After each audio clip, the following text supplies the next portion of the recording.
Hi, Trevor here, reflecting on life through music. Welcome and thank you for stopping by.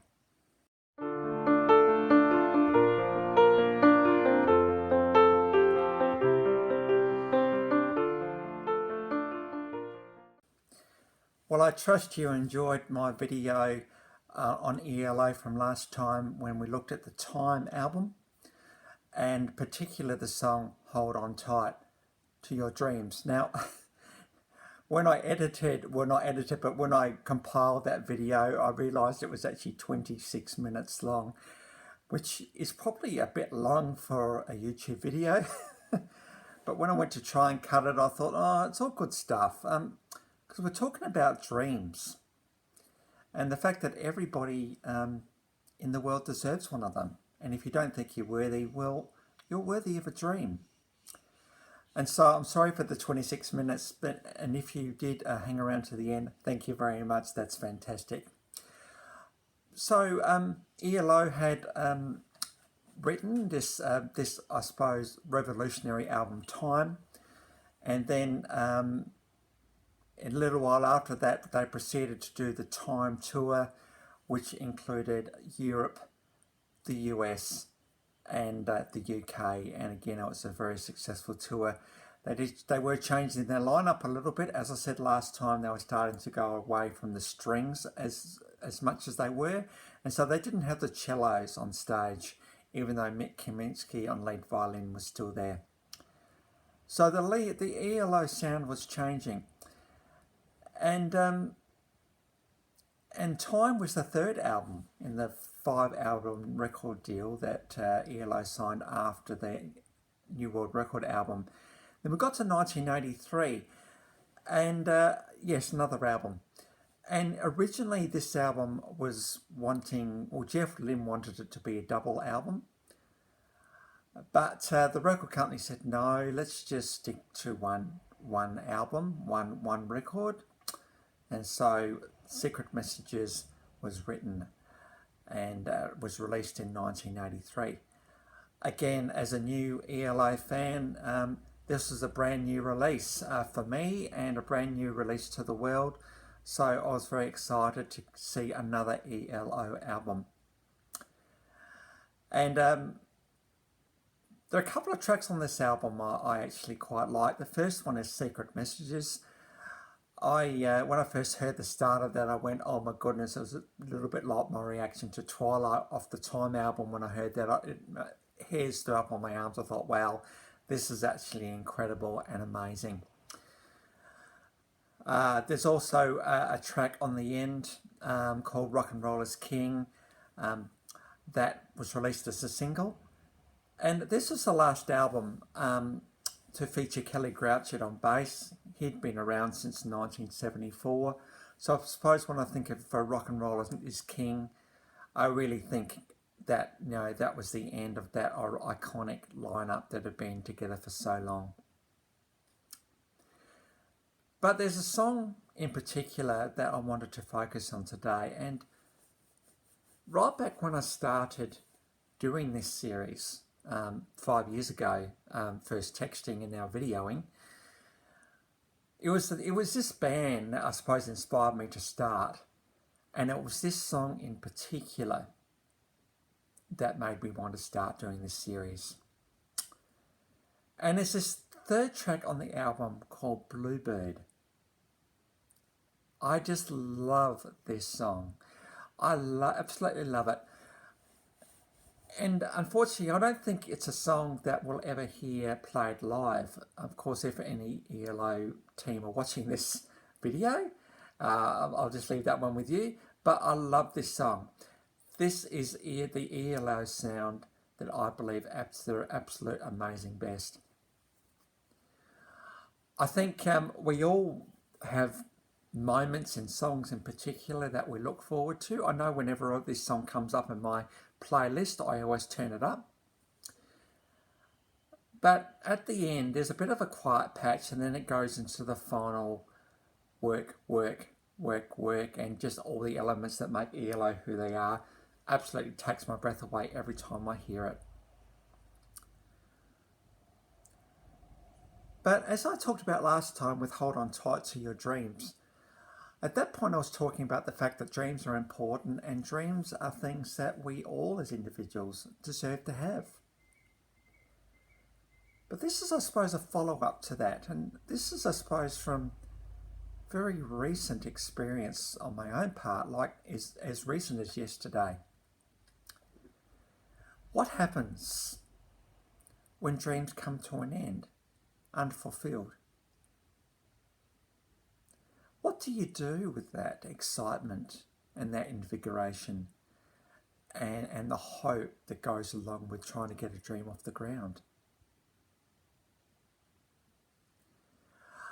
I need to just add here, though, that the reason to kind of not completely finish it, but to kind of scale it back a little bit, was not because of anything bad that happened or anything that was nasty.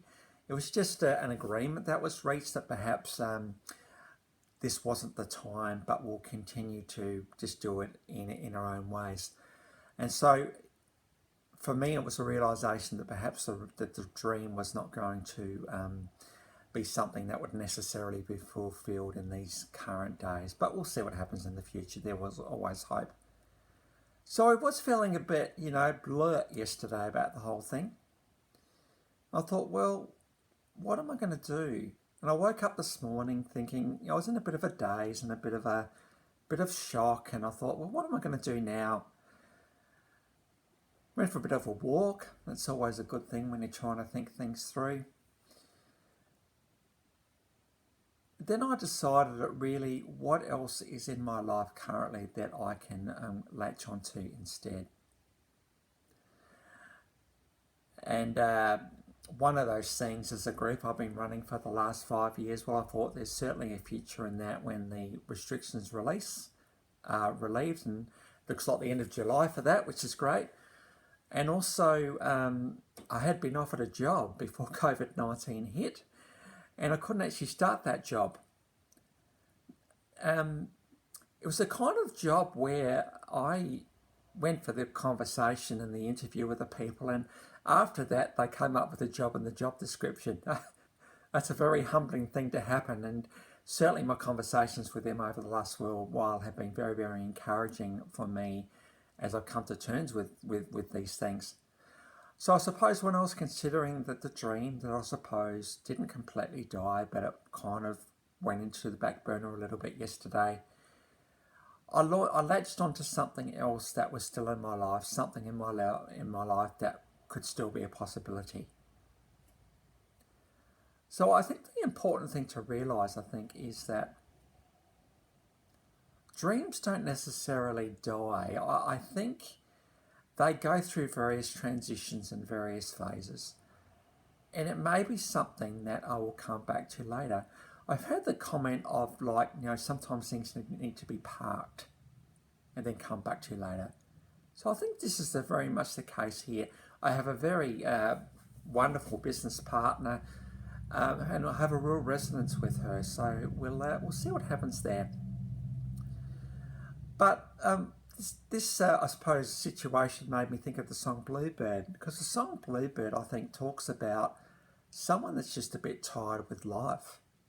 Someone who's kind of done a lot, seen a few dead ends, and is just all a bit tired of it all, really. But one of the lines in the song talks about Bluebird, fly away for me. Bluebird, fly away for me. And I think what he's saying really here is that I'll just continue to hope and continue to just keep this dream a little bit alive inside me and see where it goes. I think there's an opportunity to think, well, let's not completely give up on it. We may put our focus on other things, but let's just put it on hold for a while and see where things head. And I think particularly the way the song ends, and again, I've talked about the fact that I love the way the song ends, that there is certainly hope and a bright future there. Despite the tiredness, despite the disappointments even, there is a hope still and a future. And I think sometimes if our dreams don't come to fruition or come to a reality as quick as we'd like, it doesn't necessarily mean it's over. It means that things need to percolate a little bit more inside of our minds as we consider them and consider what the lessons we've learned and what we can take from them. So if you're in this situation, I suppose, and you're thinking, oh, I had a dream and it's kind of hasn't worked, take away from it, learn the things we need to learn. Learn the things that we need to take with us, learn the things that we need to leave behind. And just, as the song says, send a bluebird out and see where that takes you. So for those who are facing a bit of a dream that's not come to reality, don't lose hope and don't give up. But also be realistic about the fact that there may be needing to be something else in the meantime. But don't give up on the dream. I think that's the thing I'm telling myself right now, is to not give up on the dream. So we'll see where that goes. So I hope that's an encouragement for you today. I hope the video is a bit shorter today as well than what it was yesterday, 26 minutes long. But, you know, we were talking about dreams and we're talking about them again today. So on to the clips today. And again, as I said yesterday, the pristine live videos of these songs aren't as prevalent as some of the earliest songs. And so we have gone first of all for Bluebird. Please listen to it all the way through because it is stunning. Someone's just put some photos to this song. So I'm using that one for Bluebird. And with Secret Messages, I've gone to the official clip for that one because this one was also released as a single as well. And to me, this is again one of my favourite ELO songs. It's ELO at the absolute technological best, and truly captured the sound that Secret Messages was going to be, away from the strings. We don't have many strings on this album. It's very much all sequence synthesizer, enhancing the fantastic ELO sound. So that's it for today. I trust you've enjoyed this video, and as I always say at the end of my videos, if you like this video, please give it the thumbs up and please subscribe to my channel. That would be fantastic. And you'll notice a little bell next to the subscribe button. Just click that and select all, and you'll get a video every time an email every time a video is uploaded. And I've also included a link, by the way, to the last commentary I did on Hold On Tight to Your Dreams. It kind of goes along with today a little bit. So until next time, I'll catch you around.